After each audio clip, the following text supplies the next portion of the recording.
திருமாவளவன் அரசியலில் ரொம்ப ஆக்டிவாகவே இருந்தார். திமுக அரசு செய்த ஒரு சில விஷயங்களையும் குறித்து விமர்சனம்லாம் பண்ணிகிட்டே இருந்தார். ஆனால் ரொம்ப நெருங்கினதுக்கு அப்புறம் எதுவுமே பேசாமல் இருக்கிறார். கூட்டணியெல்லாம் கன்ஃபார்ம் தான் ஆயிடுச்சாரு. சீட்டுக்காக கொஞ்சம் கம்முன்னு இருக்காரா, இந்த கட்சியாளர்களை இவர் அடக்கி வச்சிருக்காங்களா?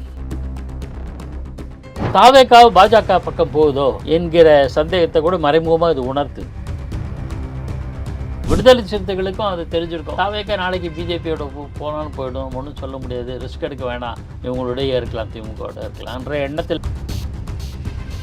எங்கள் தயவில் தான் நீங்கள் எல்லாம் சீட்டை வெல்லுவீங்க, சட்டப்பேரவை மக்களவையோ, எங்களுக்கு தான் இவ்வளோ பலம் இருக்கு தெரிஞ்சுக்குங்க. அது காங்கிரஸ் கூட்டணி முடிவாகிறதுக்கு முன்னாடி பண்ணியிருந்தா ஓகே, முடிச்சுட்டு பண்ணிடலாம். இல்லை முடிச்சாச்சு. முன்னாடியே சொல்லிச்சுன்னா அது காங்கிரஸ் மெசேஜ் நம்ம எடுத்துக்கலாம். இப்போ எல்லாம் முடிச்சதுக்கப்புறம் யாருக்கு இந்த மெசேஜ்? அண்ணாமலை மீது டிஆர் பாலு தொடுத்த அவதூறு வழக்கு அடுத்த ஏரிங் விரைவில் வர இருக்கு. இந்த வழக்கு அடுத்த ஃபர்ஸ்ட் கட்டமே ரொம்ப விறுவிறுப்பு இருந்தது, இவரோட குறுக்கு கேள்வி எல்லாம். அடுத்த கட்டம் என்ன மாதிரி இருக்கும்? அண்ணாமலை இல்லை சாதாரண ஆளு கிடையாது, நிறைய இருக்கு. அவர் அண்ணாமலை என்ன வச்சுக்காரு தெரியல. ஆனால் அண்ணாமலையின் கேள்விகளுக்கு அவ்வளவு லேசா டிஆர் பாலு பதில் சொல்ல முடியாது. சமையல் எரிவாயு தட்டுப்பாடு, தமிழக அரசு சார்பாக ஒரு கூட்டத்தையும் கூட்டியிருக்காங்க முதல்வர் தலைமையில். இது என்ன மாதிரியான ஒரு தாக்கத்தை ஏற்படுது சார்? வர தேர்தலில் இது ஒரு பாடமாக அமையறதுக்கான முடிவுகள் கொடுக்க வர விதமாகவும் தட்டுப்பாடு இருக்குமா?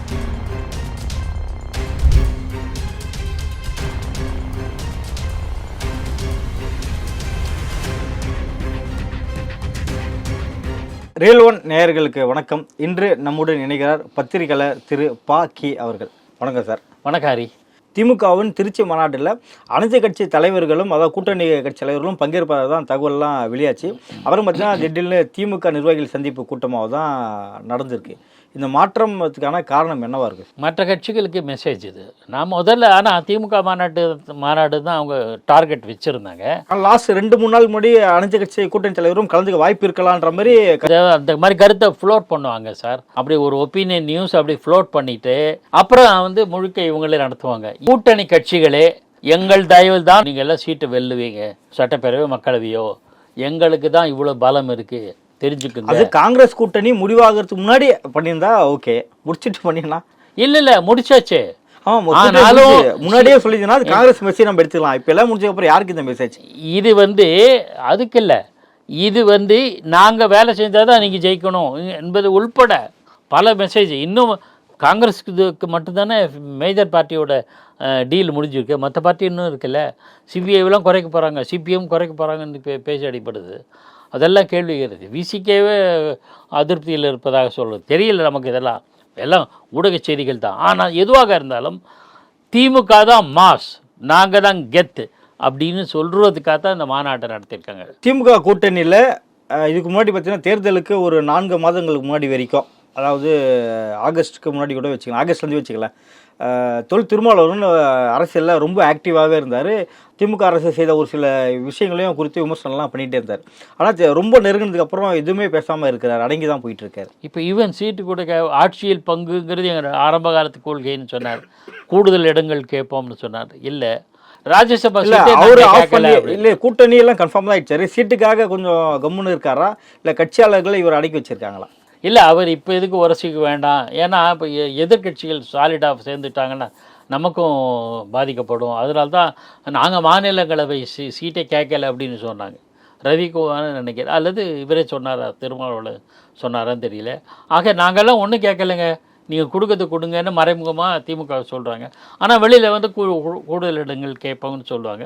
இப்படி இருந்தாலும் அவங்க திமுக கொடுக்குறது அவங்க வாங்கிக்க முடியும், வேறு வழியே கிடையாது. எதிர்த்து அதிகமாக விமர்சனங்கள் செய்துவிட்டால் கூட்டணி விட்டு வெளியேறதுக்கான வாய்ப்பு சான்ஸ் எங்கேயுமே யார்கிட்ட பொறுத்தன சான்ஸ் ரொம்ப கம்மியாக இருக்குது. தனித்தும் போட்டியிட முடியாது. அது ஒருக்காகவே எல்லாத்தையும் அட்ஜஸ்ட் பண்ணிட்டு போகிறாங்க. அதே தான், வேறு ஒன்றும் இல்லை. தனித்து வெளியில் வெளியேறதுக்கான வாய்ப்பை இப்போ கதை உடைக்கப்பட்டது. காங்கிரஸ் திமுக கூட்டணி மறுபடியும் செட் ஆகிடுச்சு.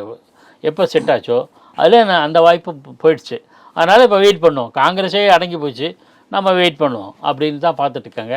மூன்றாவது, இப்போ இந்த சந்திப்பு இப்போ அவங்க அடக்கி வாசிக்கிறதன் மூலமாக தாவேக்காவு பாஜக பக்கம் போகுதோ என்கிற சந்தேகத்தை கூட மறைமுகமாக இது உணர்த்துது. நம்ம இன்டர்பிரேஷன் தான். அதுதான் நான் உறுதியாக சொல்ல முடியாது. விடுதலை சிறுத்தைகளுக்கும் அது தெரிஞ்சிருக்கும். தாவேக்கா நாளைக்கு பிஜேபியோட போனாலும் போயிடும், ஒன்றும் சொல்ல முடியாது, ரிஸ்க் எடுக்க வேணாம், இவங்களுடைய இருக்கலாம், திமுகவோட இருக்கலாம்ன்ற எண்ணத்தில் அவங்க இருக்கக்கூடும். நமக்கு தெரியாது. ஆனால் சில காலத்துக்கு முன்பு இருந்த நிலைமை வேறு. ஏன்னா தாவேக்காவே இப்போ அந்த பக்கம் போச்சுன்னா அப்புறம் நாம் என்ன பண்ணுறது என்கிற எண்ணம் அவர்களுக்கு வந்திருக்கலாம் சூழலை பொறுத்து. இப்படி அவர்களுக்கு வந்திருந்தால் தாவேக்கா பாஜக நெருங்கி வருகிறது என்ற வதந்தி அல்லது நயினார் சொல்கிறார்ல வதந்தின்னு, அது ஓரளவு உறுதிப்படுதோ என்ற கேள்வியும் இருக்குது. எல்லா கேள்விகளுக்கும் ஒரு ஒரு சில நாட்களில் அந்த விடைகள் கிடைச்சிடும்னு நினைக்கிறேன். அண்ணாமலை மீது டிஆர் பாலு தொடுத்த அவதூறு வழக்கு அடுத்த இயரிங் விரைவில் வர இருக்கு. ஸோ இந்த வழக்கு அடுத்த ஏற்கனவே ஃபர்ஸ்ட் கட்டமே ரொம்ப விறுவிறுப்பு இருந்தது இவரோட குறுக்கு கேள்வியெல்லாம். ஸோ அடுத்த கட்டம் என்ன மாதிரி இருக்கும் சார்? நிச்சயமாக இதே போல் கடுமையாக இருக்கும். அண்ணாமலை வந்து சாதாரண ஆளு கிடையாது. அதுவும் ஃப்ளைட்டு எனக்கு டைம் இருக்குது அதை சொல்லி தான் அந்த வழக்கு வந்து அன்றைக்கி சீக்கிரம் முடிக்கப்படுது 2 மணிக்குள்ளாக.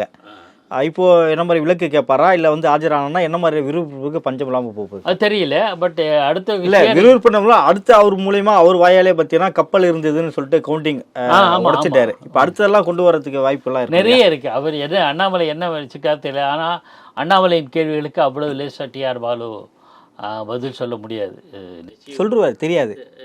உங்கள் பிசினஸ் இன்னும் அதிக மக்களை சென்றடைய வேண்டுமா? இன்றைய டிஜிட்டல் உலகில் சரியான ப்ரமோஷன் தான் வெற்றியின் முதல் படி. தமிழகம் முழுவதும் பல லட்சக்கணக்கான பார்வையாளர்களை தினமும் சென்றடையும் ரியல் ஒன் யூடியூப் சேனல்களில் உங்கள் பிசினஸ் இனி எல்லோரும் அறியட்டும். குறைந்த செலவில் அதிக ரீச். உங்கள் பிராண்டுக்கு நம்பிக்கையும் வளர்ச்சியும் சேர்க்க இன்றே எங்களை தொடர்பு கொள்ளுங்கள். 9280087164. திணறுவார்னு தான் நினைக்காது. ஏனென்றால் அண்ணாமலை கிட்ட இருக்கிற நிறைய ப்ளஸ் பாயிண்டில் ஒன்று, இஸ் வெரி ஷார்ப், பிரில்லியண்ட். அதாவது ஐபிஎஸ் ஆஃபீஸர் இருந்ததுனால வெரி வெரி ஷார்ப். ரெண்டாவது களத்துலேயும் ஒரு வெரி ஸ்ட்ராங்கு. இன்னும் சொல்ல போனால் அண்ணாமலை பிளேஸில் வேறு யார் இருந்தாலும் டிஆர் பாலு சமாளிக்கிறது கஷ்டம். டிஆர் பாலுங்கிற பெரிய பிரில்லியண்ட்டு பாலிட்டிஷியன், அவர் வெட்டரன் வேறு. ஆனால் அவரை சமாளிக்கிறதுக்கு திறமை அண்ணாமலை கிட்ட புதகத்தான் கடந்த குறுக்கு விசாரணையில் தெரியும். அடுத்த விசாரணையிலையும் என்னென்ன விஷயங்களை அவர் வாயில் பிடுங்குவாரோ தெரியல. கிவ் அண்ட் டேக் பாலிசின்னு இந்த ஒரு படத்தில் வருமே, வடிவேலு பார்த்திபன் மாதிரி போட்டு வாங்கிறதுங்கிற மாதிரி, அதெல்லாம் செய்யக்கூடிய திறமை அண்ணாமலைக்கு உண்டு. எப்படியும் நிச்சயமாக அதில் பரபரப்பான புதிய தகவல் வந்தாலும் வரும், யார் கண்டார்கள், பொறுத்து வந்து பார்ப்போம். அண்ணாமலை கேட்ட பெரும்பாலான கேள்விகளுக்கு டிஆர் பாலு சொன்ன பதில் தெரியாது அப்படி தெரியாது. ஸோ இந்த விசாரணையிலாவது அவர் இதே பதில் சொல்லும் பட்சத்தில் நீதிபதி இதுக்குண்டான கேள்விகளை டிஆர் பாலு மீது கேட்க வாய்ப்பு இருக்கா சார்? இருக்கலாம். அதாவது பதிவுகள் போது தெளிவில்லை, நீங்கள் எல்லாத்துக்கும் தெரியாதுன்னு சொல்கிறீங்கன்னா, ஆனால் நீதிபதி உடனே கேட்க போகிறாங்கல்ல. அடுத்தது இவங்களுடைய லீகலாக என்ன அடுத்த ஸ்டெப் எடுத்து போடுறாங்களோ அதையொட்டி தான் இருக்கும்.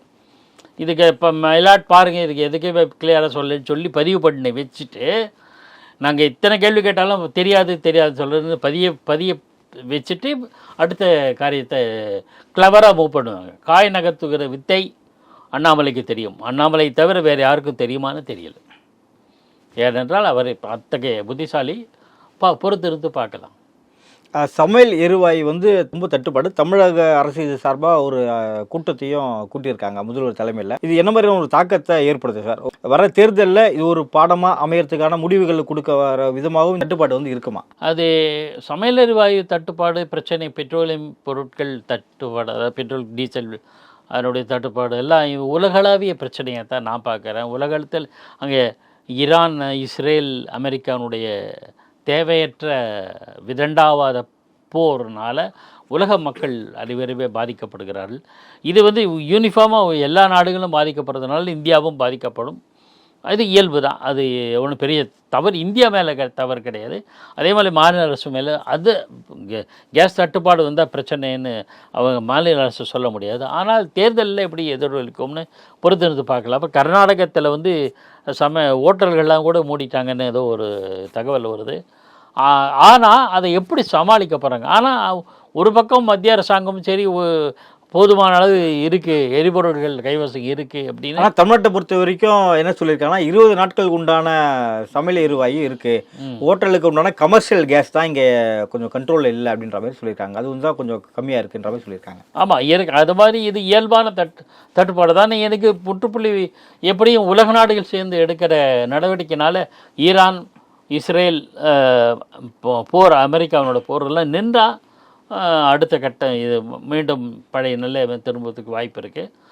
உலகளாவிய இருக்க பிரச்சனை. அதனால் இந்த உள்ளூர் அளவில் அதை விமர்சிக்க முடியாது. ஆனால் என்ன ஏதாவது ஒரு போர் நடந்ததுன்னா நீங்கள் எப்படி இருக்கணும் அப்படிங்கிற ஒரு கிரைசிஸ் மேனேஜ்மெண்ட்டு, இக்கட்டான சூழ்நிலை சமாளிப்பது எப்படி என்ற விஷயத்தில் அரசாங்கங்கள் செயல்பட வேண்டும். மத்திய அரசு சொல்லிட்டாங்க, ஏதோ ஒரு எரிபொருள் தட்டுப்பாடு 6 மாதத்துக்கு இருக்காதுன்னு சொல்லிட்டாங்க. மாநில அரசு என்ன செய்ய போகிறாங்கன்னு பொறுத்து வந்து பார்க்கலாம். இத்தனைக்கும் கேஸ் விலையெல்லாம் குறைக்க போகிறோம்னு சொன்னாங்க அப்போ தேர்தலில். அதெல்லாம் இப்போ நினைவு வாய்ப்பு இல்லைன்ற மாதிரி தான் போயிட்டு இருக்கு. கேஸே தட்டுப்பாடு அப்படின்னு ஆயிடுச்சு சொல்லுவாங்க. இப்போ கேட்டால் என்ன சொல்லுவாங்க, கேஸே தட்டுப்பாடு, அதனால தான் எங்களால் விலையை குறைக்க முடியல, மானியம் கொடுக்க முடியல அப்படின்னு சொல்லுவாங்க. அதை பொறுத்து வந்து பார்க்க வேண்டியதான். தேர்தல் இதை பொறுத்தவரையில் போர் தேர்தலை எந்த அளவுக்கு பாதிக்கும் என்று பார்த்துருக்கோம். நடப்பு அரசில் விட்டு பல்வேறு கருத்தில் பதிமிக்க நன்றி சார். ரியல் ஒன் அலைவரிசைக்கு நெஞ்சார்ந்த நன்றி.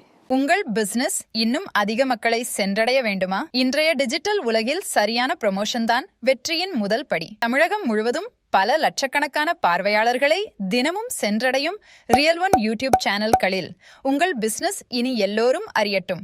குறைந்த செலவில் அதிக ரீச்.